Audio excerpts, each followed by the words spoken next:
नमस्कार दोस्तों, कैसे हैं आप लोग? हम लोग अपाचे आइसबर्ग के मल्टी सीरीज़ को देख रहे हैं। इसमें हम लोगों ने बात किया था कि डेटा वेयरहाउस कैसा होता है, उसके क्या फीचर्स होते हैं, क्या लिमिटेशंस होते हैं।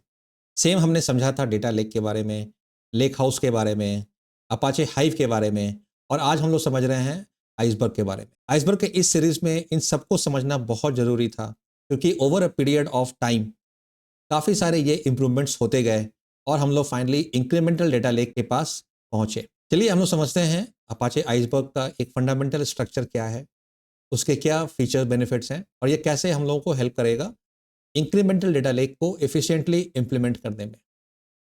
तो इससे पिछले वाले सेशन में हम लोगों ने समझा था कि हाइव में क्या-क्या लिमिटेशंस हैं और जो सबसे मेन पॉइंट निकल कर आया था वो ये कि हाइव का जो मेटा स्टोर है, हाइव जो मैपिंग मेंटेन करता है वो डायरेक्टरी लेवल पे करता है और इसके कारण जो है परफॉर्मेंस के काफ़ी चैलेंजेस आ रहे थे। आप जो भी अपशर्ट करते हैं, it's a very inefficient approach to do large amount of inserts.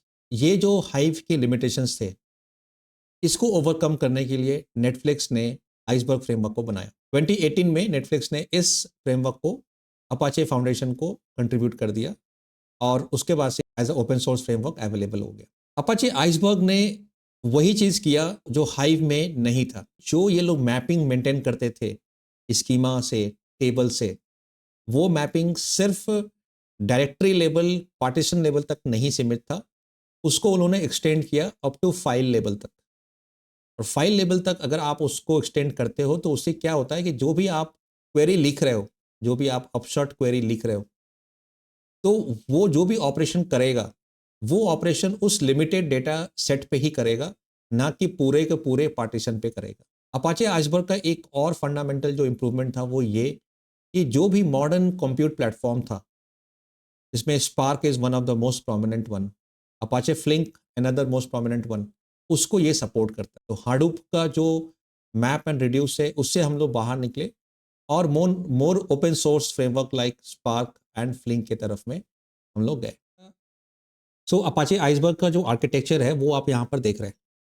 जैसे मैंने आपको पहले भी बताया था कि हाइव में जो ड्रॉबैक था वो ये था कि जो वो मैपिंग मेंटेन करता था वो डायरेक्टरी लेवल पे उसको मेंटेन करता था ना। वही चीज़ को जब आइसबर्ग ने इस तरह से उसको इम्प्लीमेंट किया, कैसे उस ड्रॉबैक को जो है हटाया, कैसे उस गैप को हटाया, वो हम लोग यहाँ पर देखेंगे इस आर्किटेक्चर डायग्राम में। हम लोग बॉटम अप चलते हैं। इसका मतलब कि जहाँ पर डेटा जो फाइल में स्टोर्ड है, हम लोग वहाँ से स्टार्ट करेंगे और ऊपर कैटलॉग तक जाएंगे।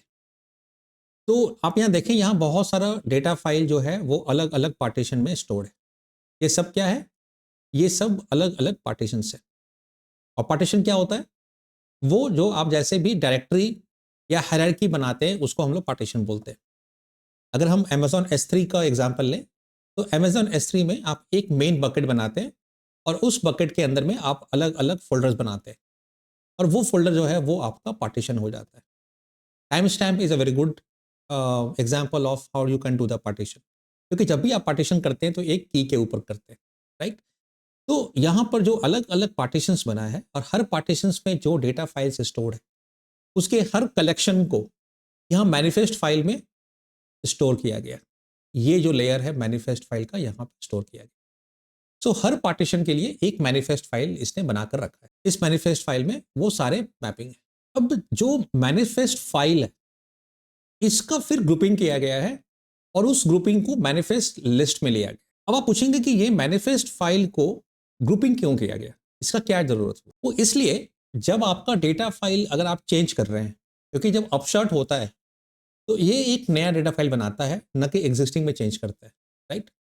और जो नया वाला होता है या तो वो फुल होता है, मतलब कि जो पूरा का पूरा जो डेटा है और उसमें जो चेंज हुआ वैसे करता है, या वो इंक्रीमेंटल जो चेंजेस हुए हैं उसको अलग से मैप रखता है। बट द थिंग इसकी डेटा फाइल चेंज होता है। तो जब भी ये चेंज होगा तो मैनिफेस्ट फाइल का जो मैपिंग है वो चेंज होगा। तो जो वो मैपिंग चेंज होगा तो उसकी जगह पे वो नया मैनिफेस्ट फाइल भी ला सकता है या एग्जिस्टिंग वाले को अपडेट कर सकता है। And that is the reason कि वो क्या करता है कि एक कलेक्शन फॉर्म करता है मैनिफेस्ट फाइल का on the basis of the version. तो एक वर्जन जो मेंटेन कर रहा है उसमें एक मैनिफेस्ट लिस्ट को रख रहा है। जैसे ही वो मैनिफेस्ट फाइल को चेंज कर रहा है तो वो एक नया मैनिफेस्ट लिस्ट को बना दे रहा है। तो इस तरह से क्या होता है कि अक्रॉस पार्टीशन भी आप चेंज को मैनेज कर सकते हैं। और ये भी एक बॉटलनेक था, ये एक ऐसा फीचर गैप था आपके हाइव में, क्योंकि हाइव में जब भी एसिड ट्रांजेक्शंस होता था तो वो सेम पार्टीशन के अंदर में होता था, बट अक्रॉस पार्टीशंस नहीं हो पाता था। वो यहाँ पर उसने मैनिफेस्ट लिस्ट से उसको मैनेज कर लिया, क्योंकि मैनिफेस्ट फाइल जो है वो उसका कॉम्बिनेशंस, उन सारी का कॉम्बिनेशन बना के बनाता था मैनिफेस्ट लिस्ट। तो अगर मान लीजिए 2 या 3 पार्टीशंस में एक साथ चेंज हो रहा है, तो वो एक नया मैनिफेस्ट लिस्ट बनाता था और उन पे फिर नए मैनिफेस्ट फाइल को मैपिंग कर देता था। और मैनिफेस्ट फाइल कब चेंज होता था?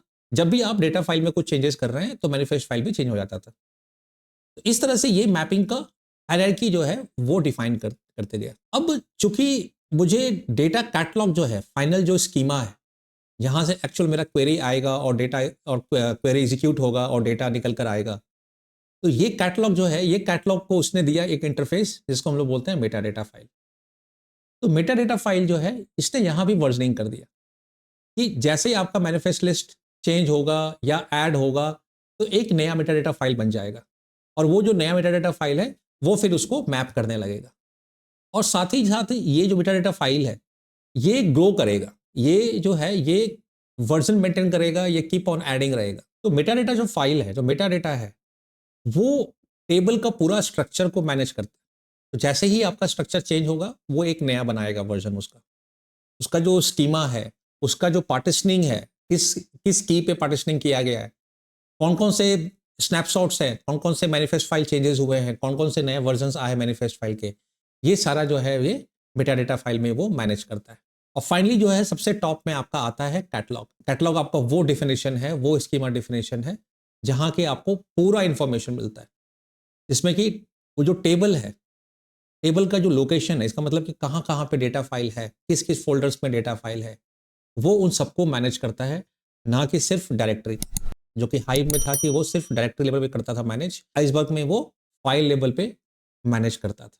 और कैसे मैनेज करता था मैंने आपको जस्ट एक्सप्लेन किया, ये हायरार्की के थ्रू, कि कैसे ये अलग अलग जो है ये ग्रुपिंग करके ये इंडेक्स फाइल जो है बनाकर, जिसमें कि मैनिफेस्ट है, मेटा डेटा है, ये सब बनाकर फिर ये उसको मैनेज करता था। तो ये जो कैटलॉग है ये क्या करता था, जो भी ये टेबल को डिफाइन कर दिया, उस टेबल के लिए वो मेटा डेटा फाइल के साथ वो मैपिंग करता था। और जैसे जैसे मेटा डेटा फाइल का वर्जनिंग होता था, वो चेंज होता था ओवर पीरियड ऑफ टाइम, वैसे वैसे है वो उस मैपिंग को मेंटेन करता था। और इस तरह से ये सारा लिंक करता था। अब कैटलॉग जो है वो हाइव से भी इंप्लीमेंट कर सकते। इवन जो AWS का जो ग्लू कैटलॉग है वो भी हाइव के ऊपर ही बना हुआ है, हाइव का ही वो रैपर है। तो इस तरह से जो है ये पूरा जो है ये आइसबर्ग का आर्किटेक्चर है।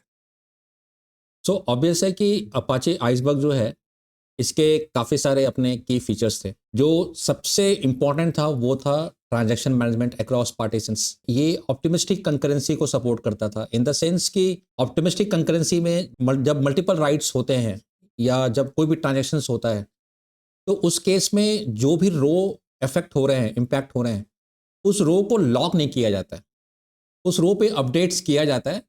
और अगर किसी और को भी राइट करना है तो जो भी सेकंड आ रहा है वो पहले फर्स्ट के चेंजेस को ले लेता है। अब ये बहुत इंपॉर्टेंट है यहाँ पे, क्योंकि जब आप फाइल लेवल पे चेंजेस कर रहे हैं तो आप फाइल ओपन करके और उस फाइल में आप अपडेट नहीं कर रहे हैं, आप एक नया फाइल बनाकर वहां पर आप उसको पॉइंट कर रहे हैं। That is the one thing. Second thing is कि ये जितना भी कंकरेंसीज थे अक्रॉस पार्टीशंस, ये सारा कैटलॉग मैनेज कर रहा था। इफ यू रिमेंबर, कैटलॉग जो है वो मेटाडेटा फाइल को पॉइंट करता था। मेटाडेटा फाइल जो है उसको आप चेंज कर सकते हो, जो भी रिसेंट वन है उसको आप ले सकते हो। और कब चेंज कर रहे हो, जब भी आप मैनिफेस्ट लिस्ट को चेंजेस कर रहे हो। तो इस तरह से आप जब भी ट्रांजेक्शंस कर रहे हैं अक्रॉस मल्टीपल पार्टीशंस और आप बना रहे हैं मैनिफेस्ट लिस्ट, आपके जब चेंज हो रहा है, क्योंकि मैनिफेस्ट लिस्ट जो है that maintains the manifest files across partitions.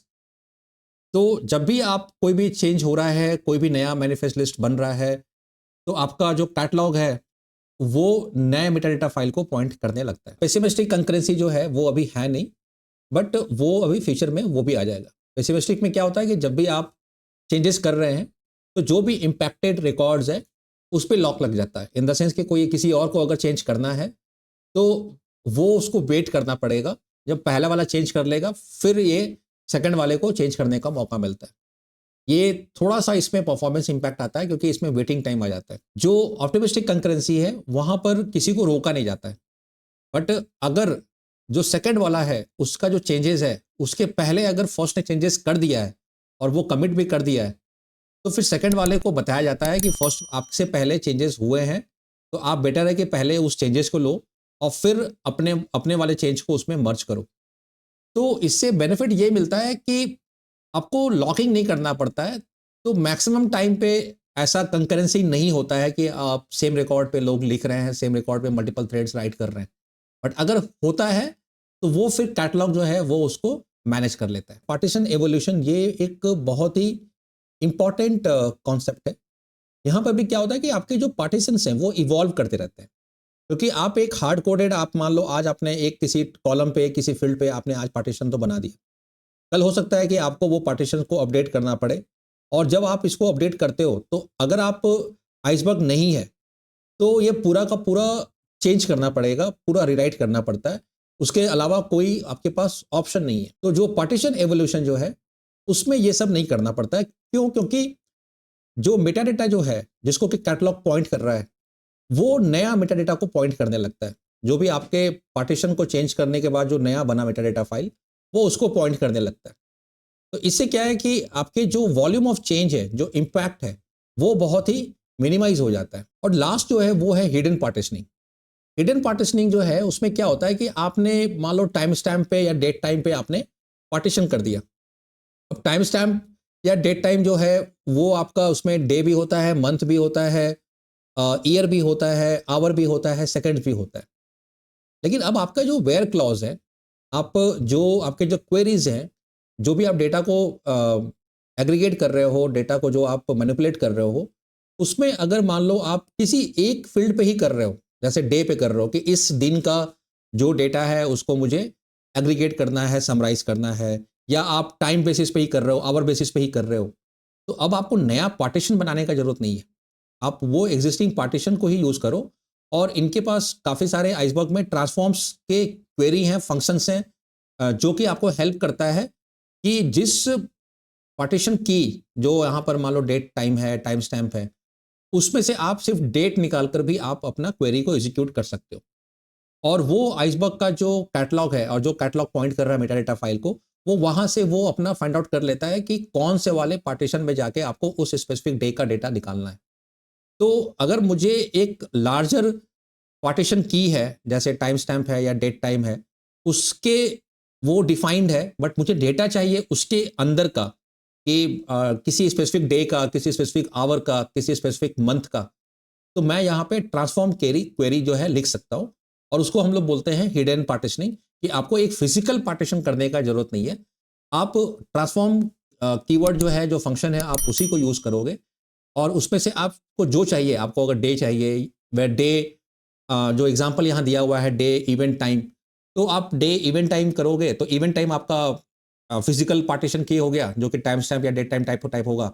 और आपको उस डे का अगर आप अपना करोगे तो वो डे निकाल के दे देगा। और उसको आप इक्वल टू करके जो भी आपको वैल्यू पे सर्च करना है या जो भी वैल्यू पे आपको एग्रीगेट करना है वो आप वैल्यू कर दोगे, तो उस डे का सारे डेटा रोज पे, वैल्यूज पे वो उसको समराइज कर देगा।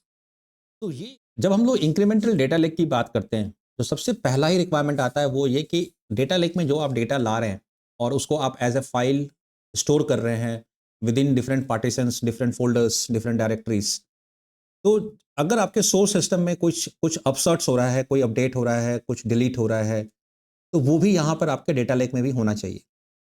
That is one of the key requirement for having a incremental data lake. अब आइसबर्ग आपको इसके लिए दो ऑप्शन देता है। जो पहला ऑप्शन देता है वो ये बोलता है कि आपका एक बेस फाइल है, एक बेस वर्जन है उस फाइल का, उसमें आपको कुछ चेंजेस करने हैं, तो वो उस फाइल को ओपन करके और उसमें जाके चेंज नहीं करेगा, वो उस फाइल का एक कॉपी बनाएगा और जो भी चेंजेस करने हैं उस कॉपी में करेगा। और फिर जो मैनिफेस्ट फाइल है वो उस नए वाले को जो है पॉइंट करने लगेगा, उस नए डेटा फाइल को पॉइंट करने लगेगा, जिसको हम लोग बोलते हैं कॉपी ऑन राइट। जो दूसरा अप्रोच है उसको कहा जाता है मर्ज ऑन रीड। इसमें क्या होता है कि जो बेस वर्जन है डेटा फाइल का उसमें कोई छेड़छाड़ नहीं किया जाता, उसको ऐसे ही रखा जाता है। और जो भी चेंजेस कर रहे हैं आप उसका एक एडेंडम कॉपी बना दिया जाता है, एक अपडेटेड वर्जन बना दिया जाता है। तो अगर मान लो मैंने 5 रिकॉर्ड चेंज किया किसी डेटा फाइल का, तो उस डेटा फाइल का जो बेस वर्जन है उसमें मैंने कोई चेंज नहीं किया, बट मैंने एक नया एडेंडम डेटा फाइल बनाया जिसमें कि मैंने अब उस 5 रिकॉर्ड के लिए जो है, जो अपडेटेड डेटा है, जो अपडेटेड रिकॉर्ड है, उसको मैंने वहां पे मेंटेन किया। और ये सारा लिंक जो है वो जो है, जो आपका मेटा डेटा फाइल है वो उसको मैनेज कर रहा है। उसको पता है कि अच्छा ये 5 रिकॉर्ड जो मुझे बेस से नहीं लेना है, ये मुझे अब जो एडेंडम फाइल बना है उससे लेना है। मर्ज ऑन रीड का जो सबसे बड़ा बेनिफिट हो जाता है वो ये कि आप मल्टीपल कॉपीज नहीं बनाते हो, तो आपका जो स्टोरेज स्पेस है उसमें डुप्लीकेशन नहीं आता है, क्योंकि अदरवाइज क्या होता है कि आप पूरा का पूरा एक नया फाइल का एक नया कॉपी बना रहे हो। और जो नेक्स्ट आप अगर देखेंगे, जो 2 अलग फीचर्स हैं आइसबर्ग का, वो बहुत इंपॉर्टेंट है कि वो ये जो है ये इमिटेबल होता है। आइसबर्ग में चेंजेस आर इमिटेबल। इसका मतलब है कि जो बेस वर्जन है वो कभी भी चेंज नहीं होता है, एक नया वर्जन बन जाता है। It's always a addition, it's not a change. Change और एडिशन में बहुत अंतर है। चेंज नहीं कर रहे हो बेस वर्जन को, आप एक नया वर्जन बना रहे हो, वेदर ये कॉपी ऑन राइट हो या मर्ज ऑन रीड हो, दोनों ऑप्शन में भी द पॉइंट इज कि आप उसका वर्जन को मेंटेन कर रहे हैं। अब कॉपी ऑन राइट में क्या होगा कि आप उसका सेम फाइल, अगर वो फाइल मान लो 10 MB का है तो 10 MB के आपके मल्टीपल कॉपीज बनते जाएंगे।